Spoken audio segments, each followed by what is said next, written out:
ભાગવતજીમાં સંતોના લક્ષણ બતાવ્યા છે. તિતિક્ષવઃ કારુણિકાઃ સુહૃદ સર્વદેહિના અજાત શત્રવઃ શાંતાઃ સાધવઃ સાધુભૂષણા. સાધુ લક્ષણ છે અજાત શત્રુ.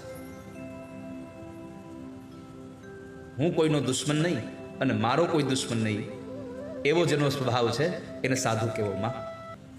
બીજું, સામેવાળા માણસના પ્રશ્નનો પ્રતિકાર કરવાની તાકાત હોવા છતાં પણ સહન કરી મૌન રહી અને સહન કરે એ સાધુ છે.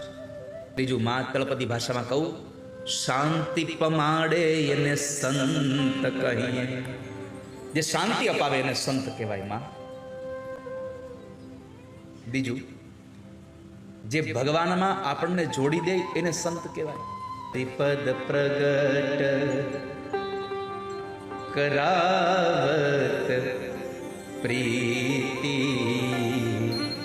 હરિ ભરમ મિટાવત ભારી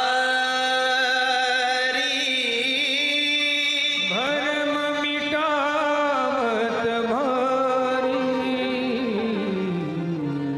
જગત માહી સંત પરમ હિતકારી. સંતનું લક્ષણ છે હરિપદ પ્રગટ કરાવત પ્રીતિ.